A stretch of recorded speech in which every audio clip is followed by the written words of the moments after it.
Amigas, amigos, olá! Começando a nossa preparação para os exames de segunda fase dos vestibulares, as provas de conhecimentos específicos, vamos então começar uma longa revisão. Eu digo longa revisão porque ela ficou um pouco extensa. São apenas 16 questões de vestibulares passados da Unicamp e da FUVEST, e acho que tem uma questão da UERJ. 16 questões é um número relativamente pequeno, mas são assuntos complexos em questões que exigem mais do vestibulando, da vestibulanda, as questões de conhecimentos específicos.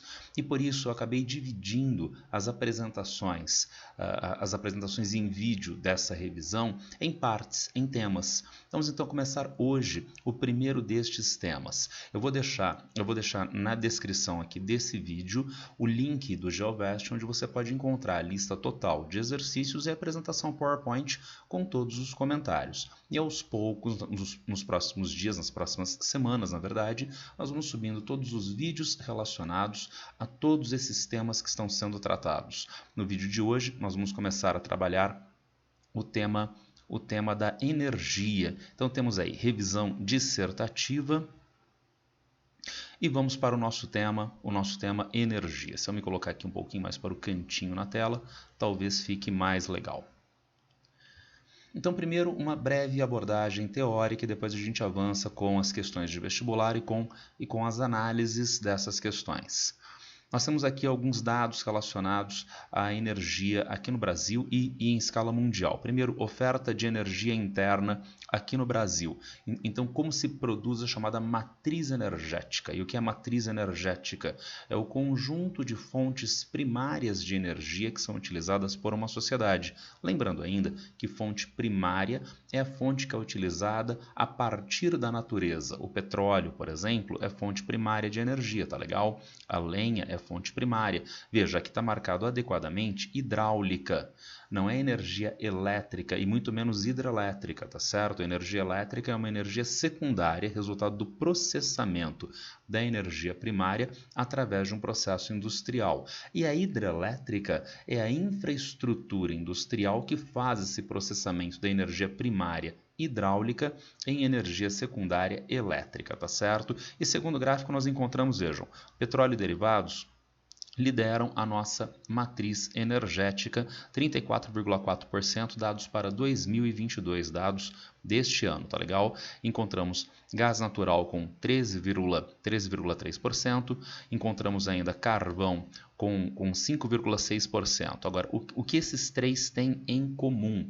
São combustíveis fósseis, o que hoje em dia se traduz em um problema mais evidente e com forte valor político internacional mundial, tendo em vista o aquecimento global antropogênico e a tendência disso se transformar em valores políticos internacionais mundiais, em formas que acabam restringindo ou potencializando o comércio mundial, relações diplomáticas e assim sucessivamente, tendo em vista então o aumento da concentração de carbono na atmosfera e a necessidade atual de descarbonização das economias que emitam menos carbono para a atmosfera e ou neutralizem o seu carbono, tá legal? Avançando com as nossas fontes de energia, ainda temos o urânio 1,3%, outras fontes, desculpa, me perdoem, essas que seriam fontes não renováveis de energia, outras fontes não renováveis, 0,6%. Lembrando, fontes não renováveis, a produção oferta pela natureza está abaixo da capacidade social de consumo, tá legal? Nas fontes renováveis, o contrário. A produção oferta desde a natureza está dada acima da capacidade de consumo da sociedade. Entre as renováveis nós encontraríamos derivados da cana e, portanto, parte da biomassa. Em escala mundial chamaríamos de biomassa. Lenha e carvão vegetal é energia hidráulica bastante significativa, 11%. Biomassa também, 16%, tá legal? Então vejam, nós temos uma peculiaridade de uma base renovável. uma base renovável bastante significativa na matriz energética brasileira, se nós comparássemos, por exemplo, com a matriz energética de países desenvolvidos, como os Estados Unidos, como os países da Europa Ocidental, que tem nas fontes não renováveis e combustíveis fósseis uma participação bastante mais significativa. Esta é a oferta de energia interna, matriz energética brasileira, tá legal? Vamos avançar agora. Composição setorial do consumo de derivados de petróleo no Brasil. O petróleo aparece aqui então com 34,4%. Entre as fontes primárias, apesar da participação significativa das não renováveis, entre as fontes primárias é a mais destacada. E nós consumimos o petróleo para quê? Vejam, principalmente para o setor de transporte, tá legal? Produção de energia, uso industrial, setor, desculpa, não energético, industrial, setor energético participam relativamente menos, bem menos do que o setor de transporte. Ainda uma peculiaridade, o setor residencial usa mais, né, parelhos, mas relativamente mais do que o setor energético. Estranho, né? Porque nós temos as usinas térmicas produtoras de energia elétrica. Gente, as nossas usinas térmicas consomem principalmente gás natural e não derivados de petróleo, tá certo? E daí o consumo de derivados de petróleo nos domicílios, como por exemplo aquecimento de chuveiro, com por exemplo gás para cozimento, esse consumo é muito maior do que o consumo na produção de energia no Brasil, tá certo? Então o petróleo que lidera a nossa matriz energética, apesar de uma participação tão significativa de energias renováveis, e o petróleo é utilizado principalmente no setor de transporte. Agora a gente avança por oferta interna de energia elétrica por fonte. Naquele primeiro slide era a matriz energética. Todas as fontes primárias que são consumidas na nossa sociedade. Aqui não. Aqui é a matriz elétrica. São as fontes primárias utilizadas especificamente para a produção de energia elétrica, tá certo? E vejam que destaque bastante significativo para energia hidráulica, 56,8%. Na verdade, essa energia hidráulica tem caído nos últimos anos, apesar de ainda participar com um percentual bastante grande, bem mais da metade, 56,8%. Tem caído devido a pressões relacionadas à produção de energia elétrica e hidrelétrica, porque elas causam impacto ambiental. Elas causam impacto ambiental relacionadas ao lago artificial, que serve para regularizar a oferta de água às turbinas e a produção de energia elétrica. O lago artificial cobre áreas significativas, áreas de vegetação nativa, áreas onde existiam povoamentos exigindo migração de populações, perda de áreas agricultáveis, além do que o apodrecimento da vegetação na formação do lago artificial acaba gerando emissão de gases de efeito estufa, metano, pelo apodrecimento, pela decomposição da vegetação, tá certo? Ainda assim, é uma fonte de energia menos impactante em termos de aquecimento global antropogênico do que lá nos países desenvolvidos a produção de energia elétrica através de centrais térmicas com óleo combustível ou com carvão mineral, tá legal? Vejam que aqui no Brasil aparece um destaque bastante grande para a biomassa, para a energia eólica e para o gás natural, tá certo? Né? Notem aqui, nós encontramos a energia eólica e a biomassa com 8,2%, a energia eólica com 10,6%, tá certo? E todas essas três, hidráulica, biomassa e eólica, são fontes renováveis de energia em alinhamento com o Acordo de Paris, tá certo? Tem um crescimento significativo da energia eólica nos últimos anos no Brasil, assim como da energia solar. A energia eólica já participa com mais de 10%, a energia solar com 2,47%, 2,5%. Há necessidade, gente, de uma complementação de energia segura, garantida, porque estas fontes renováveis, em especial a hidráulica e a eólica, elas têm irregularidade de oferta. Choveu muito, choveu pouco, afeta a produção de energia elétrica, hidrelétrica. Ventou muito, ventou pouco, e o vento tem uma forte oscilação ao longo do ano, né? Nós temos maior ou menor produção de energia elétrica, hidráulica, eólica, portanto, há necessidade de um complemento a essas fontes de energia que seja garantido. Este complemento, infelizmente, é por combustíveis fósseis e energias não renováveis, como é o caso então do gás natural. Entretanto, entre as usinas térmicas convencionais, gás natural, carvão mineral e combustíveis líquidos derivados de petróleo, as usinas térmicas que utilizam gás natural são as menos impactantes do ponto de vista ambiental, tá legal? Temos ainda aqui participação setorial no consumo de energia elétrica. Isso aqui já foi objeto de uma questão da Unicamp, infelizmente uma questão decoreba da Unicamp. Nós encontramos a produção industrial liderando com 37,4%. E aqui vão se destacar principalmente as chamadas indústrias eletrointensivas. São indústrias de muito forte utilização de energia elétrica. É o caso da siderurgia, é o caso da metalurgia para a produção de alumínio, processamento de bauxita em alumínio. São indústrias e consomem grandes quantidades de energia elétrica. Nós encontramos depois o setor residencial e o setor comercial. E notem, era objeto da questão da Unicamp, o setor residencial consome mais energia do que o setor comercial. Porque a atividade comercial, em grande parte, encerra atividades no final da tarde e, consequentemente, não há consumo de energia elétrica e iluminação durante uma parte significativa da noite. E já nas residências, não, é justamente quando as pessoas chegam às suas casas e vão tomar seu banho, assistir a sua televisão, mexer no seu computador, né, e consomem mais energia elétrica. Então, em primeiro lugar, a indústria, depois as residências e depois o comércio. Quem produz energia elétrica no Brasil. Esse dado aqui é de 2020, tá? Mas não está desatualizado. Né? Nós encontramos a região sudeste do Brasil com a maior produção de energia elétrica, né? Depois vem as demais regiões, norte e nordeste parelhos, olha, 19,6%, 19,5%. Um pouquinho mais atrás a região sul, 17,6%. E em último lugar, na produção de energia, a região centro-oeste. Gente, isso aqui é a produção efetiva de energia, tá legal? E se nós pensássemos na potencialidade de produção de energia, a região que tem a maior potencialidade na atualidade é a região nordeste, a região norte, a região norte, em especial a bacia amazônica, os afluentes do rio Amazonas. Isto é que gera alguns problemas na expansão de energia elétrica e hidrelétrica no Brasil. A distância é muito significativa, encarecendo linhas de transmissão de energia até as áreas consumidoras mais fortes na região centro-sul do Brasil.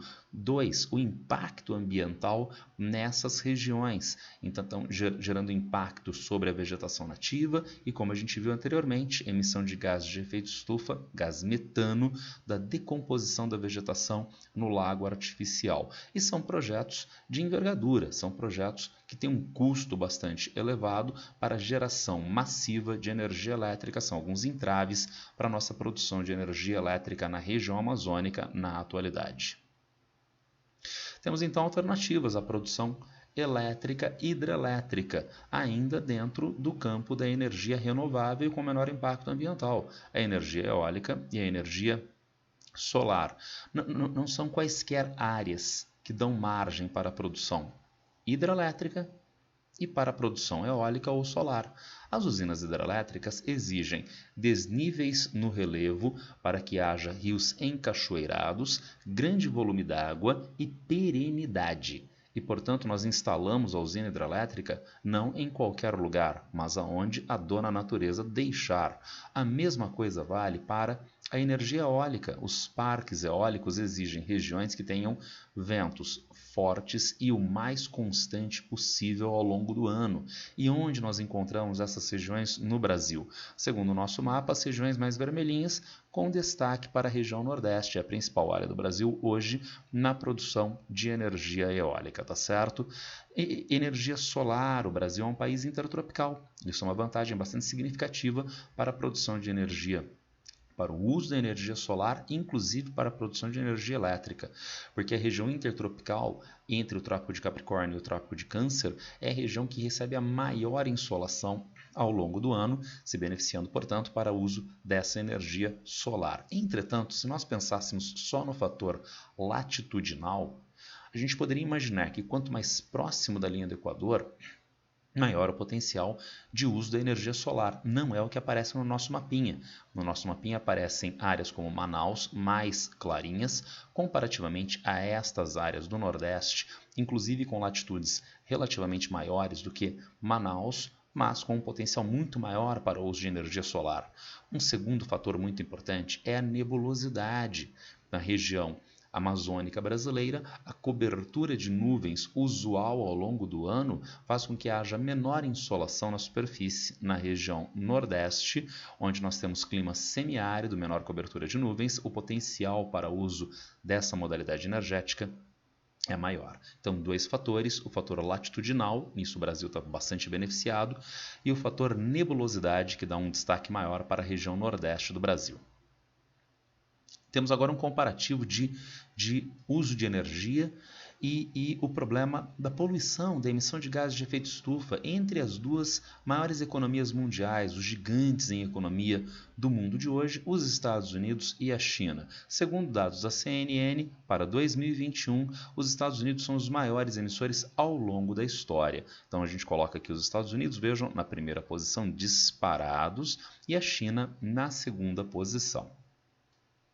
Entretanto, a China já é o maior emissor de gases de efeito estufa, tá legal? Vejam, nós temos aqui em toneladas métricas de gás carbônico, a China com 14,1 e os Estados Unidos com 5,7 na segunda posição. Vejam, nós temos os 10 maiores e o Brasil se encontra entre esses 10 maiores, lamentavelmente.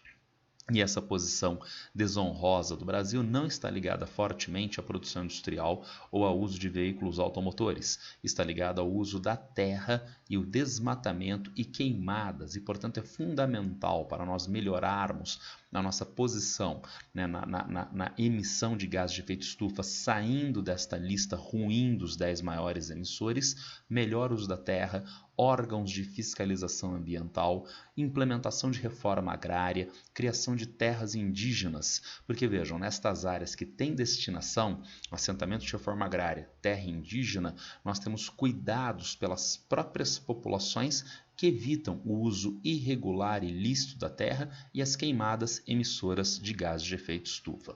Mas voltando à nossa lista, China em primeiro lugar nas emissões, Estados Unidos em segundo lugar nas emissões atuais, historicamente o contrário, os Estados Unidos têm o maior acumulado e a China em segundo lugar. O americano médio é responsável por mais emissões que o chinês médio. Apesar de a China já emitir mais gases de efeito estufa, mas a população chinesa é de mais de 1 bilhão e 400 milhões de pessoas. Então nós temos uma emissão de gases de efeito estufa per capita, né, nas emissões totais, terra e mar e na aviação, maior sempre nos Estados Unidos comparativamente com a China nas emissões per capita. Combustíveis fósseis ainda dominam as matrizes energéticas dos Estados Unidos e da China, tá legal? Demanda energética em pentajoules, unidade de medida de energia. Na China, nós temos os combustíveis fósseis aumentando a sua participação, tá certo? De 2019 para 2020.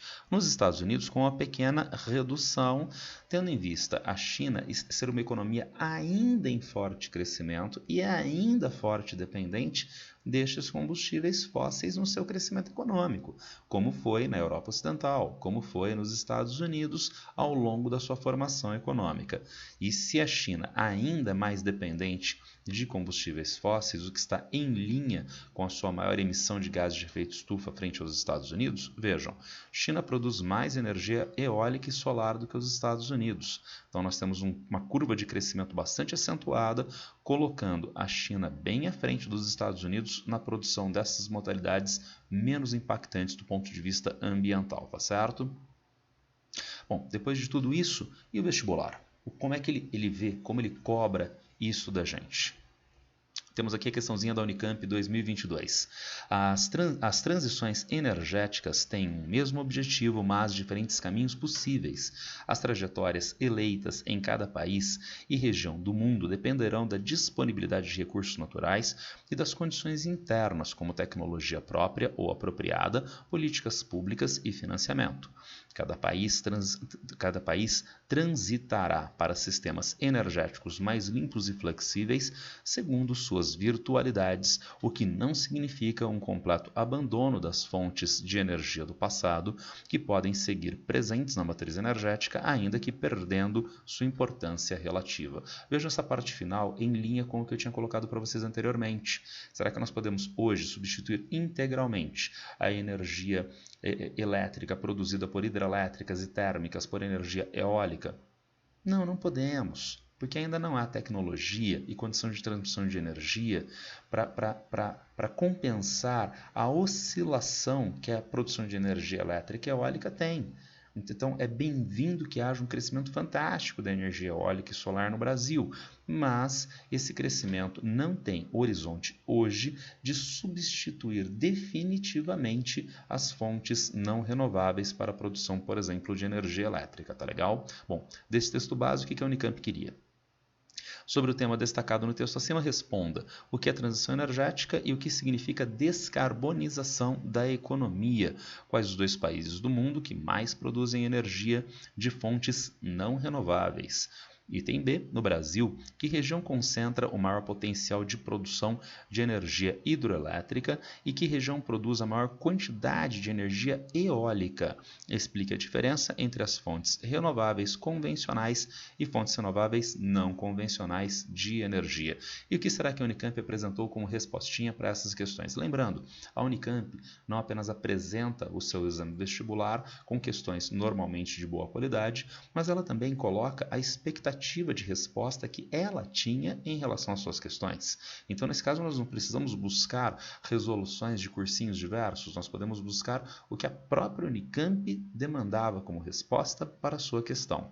E a Unicamp colocava assim para o item A. Lembrando do item A, o que é transição energética e o que significa descarbonização da economia, quais os dois países do mundo que possuem, que produzem energia que mais produzem energia de fontes não renováveis. Duas partes, portanto, para o nosso item A. A Unicamp destacou o seguinte: a transição energética corresponde à substituição de uma matriz energética por outra, que uma por outra.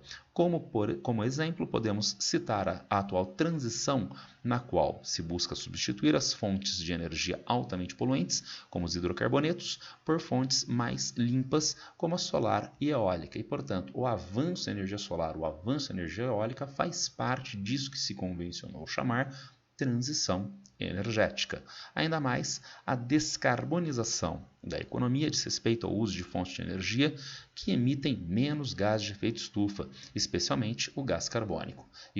Então, por exemplo, metano. Metano é um gás de efeito estufa. A descarbonização, entretanto, está preocupada principalmente com a produção e o uso de fontes de energia que emitem gases de efeito estufa. Na verdade, nós poderíamos ampliar isto, né? O metano não é carbono, mas o metano é um gás de efeito estufa e existe o que é chamado de equivalente de carbono. Então, nós podemos pensar em outros gases que não o gás carbônico e como eles geram uma capacidade de retenção de calor na baixa atmosfera análoga ao carbono, o equivalente em carbono, que faria parte de um entendimento mais amplo do processo de descarbonização.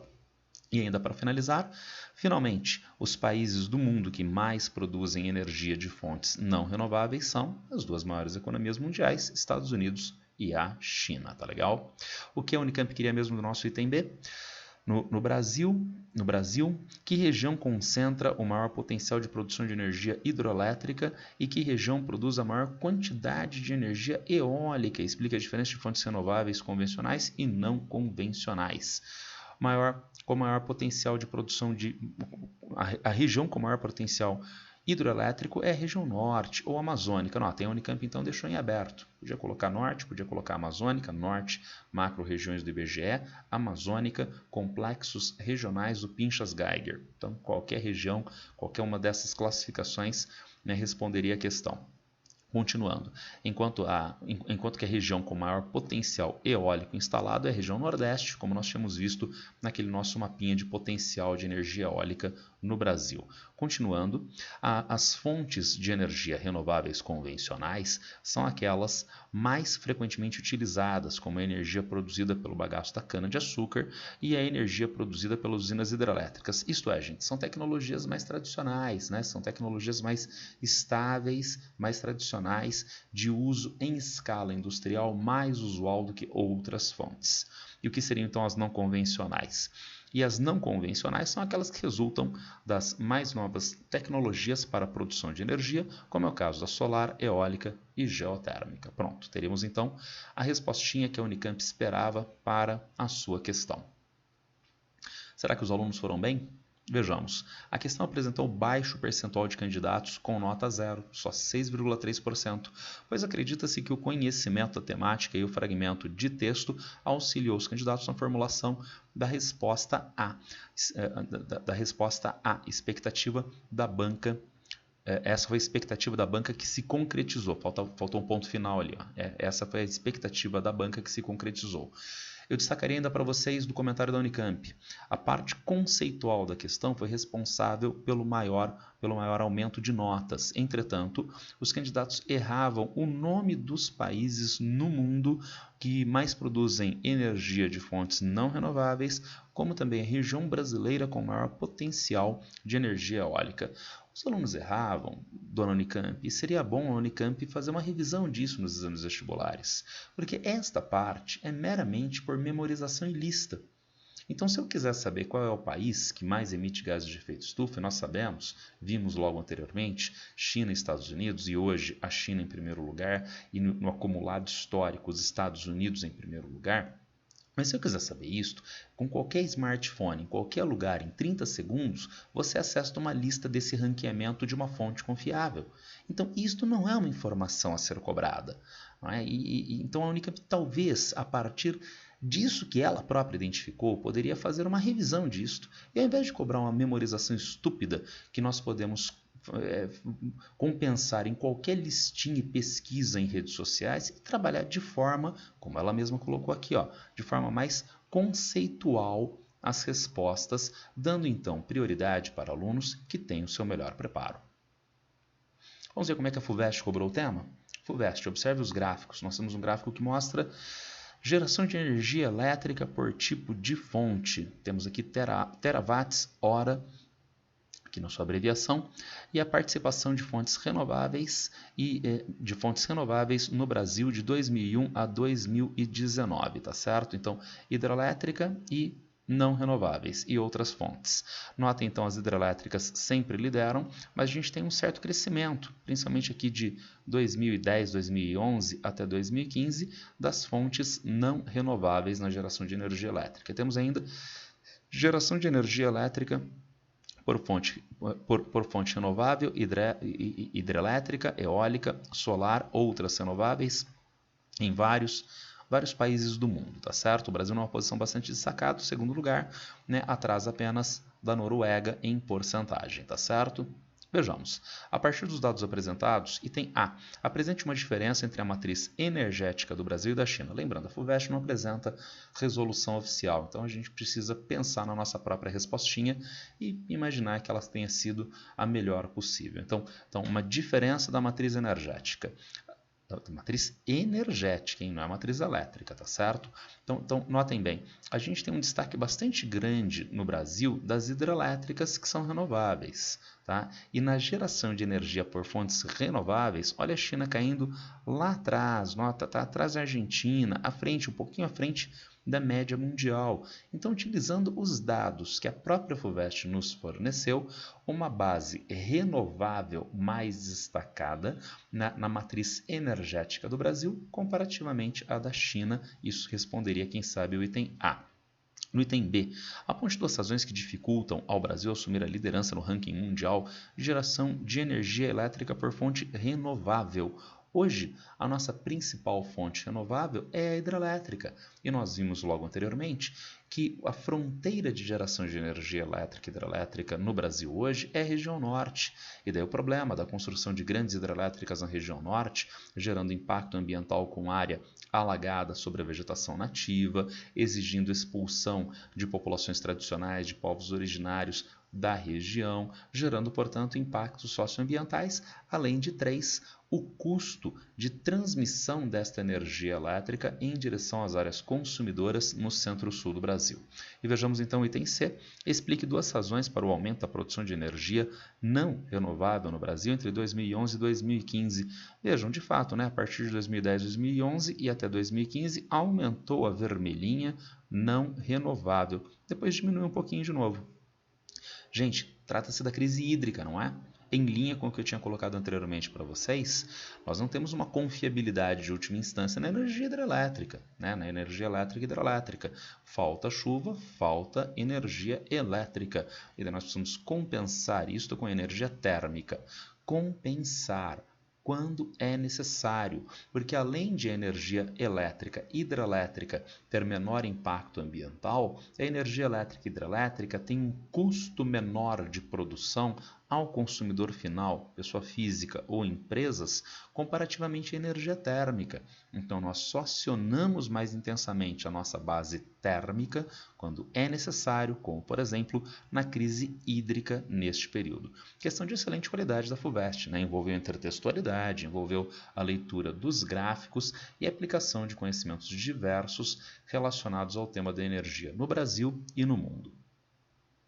Ainda na FUVEST, agosto de 2020 mostrou-se favorável à geração de energia eólica no Brasil.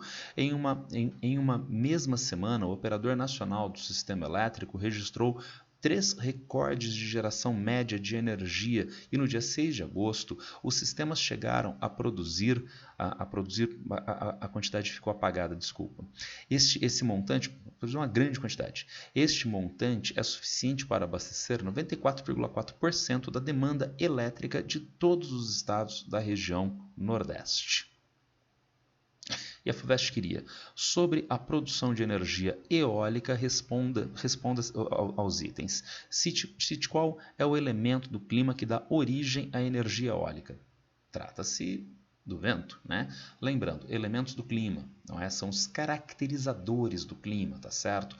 Umidade, temperatura, pressão atmosférica, pluviosidade, vento, são elementos do clima. Eles são diferentes em várias regiões do mundo, do Brasil, por causa dos causadores do clima, os fatores climáticos, a altitude, a distância da linha do Equador, a latitude, a ação de massas de ar, a influência de correntes marítimas e assim por diante. Então, qual é o elemento do clima? É o vento. Item B. Explica um aspecto ambiental positivo e um negativo associado à produção de energia eólica. Muito interessante, porque a energia eólica, por vezes, é passada como panaceia. Então, se a gente substituísse a elétrica, hidrelétrica, térmica pela eólica, tudo se resolvia. Não! Tanto no item B quanto no item C, aspectos positivos e negativos da energia eólica do ponto de vista ambiental e aqui no item C do ponto de vista social, tá certo? E do ponto de vista ambiental, gente? Do ponto de vista ambiental, o aspecto positivo é óbvio. Descarbonização, transição energética é uma forma de produção de energia elétrica que gera menor impacto ambiental frente a outras tecnologias mais tradicionais. Pronto, respondemos um pedacinho. Agora, e um aspecto negativo, hein? Bom, conhecemos o problema dos pássaros migratórios que batem nas pás das hélices em movimento, mas esse não é o único problema, gente. Temos vários problemas, em especial de caráter regional ou local, ambientalmente falando, para a produção de parques eólicos. As torres eólicas são muito altas para pegar para pegar o ar em movimento de uma maneira mais constante, sem interferências da superfície. Para isso ser ainda mais forte, para isso ser ainda mais adequado, se o parque eólico tem um terreno muito acidentado ou cobertura vegetal muito elevada, arbórea, isso precisa ser corrigido com obras, então, que alterem a topografia da região e retirada da cobertura vegetal arbórea que pode gerar instabilidade para o vento. Como o parque eólico é muito grandão, é uma área potencial muito grande de desmatamento. Além disso, frequentemente os parques eólicos, para a instalação das torres eólicas, exigem obras de retirada de água do subsolo para dar estabilidade para as torres eólicas. Então, com a drenagem do lençol d'água subterrâneo, com as alterações topográficas, com a retirada de cobertura vegetal nativa, a vegetação arbórea, nós temos impactos ambientais na área do parque eólico, tá certo? E qual seria um aspecto social positivo? Nova fronteira de investimento, não é? Então como se trata de uma nova tecnologia em crescimento e como o capitalismo adora uma boa fronteira, então é uma fronteira tecnológica, uma vanguarda tecnológica de investimento, tá certo? E um aspecto social negativo, gente. Principalmente a construção do parque eólico gera mobilização de trabalhadores para áreas ermas do Brasil, que sofrem então com a chegada repentina de grandes contingentes de população, gerando então pressão sobre os serviços públicos nessas regiões.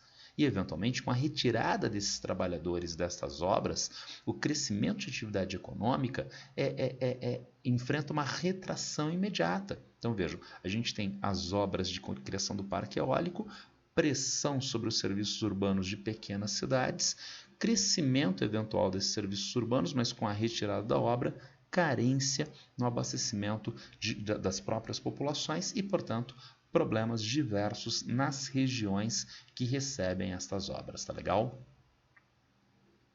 Era isso que eu tinha para apresentar para vocês hoje. Então, essas questõezinhas sobre energia da FUVEST da Unicamp dos últimos anos e a nossa apresentação inicial. Como já sabem, se houver algum problema, alguma crítica, alguma dúvida em relação a essas questões ou qualquer outra, é só me encontrar a qualquer tempo nas redes sociais. Abraço para todo mundo e boa sorte!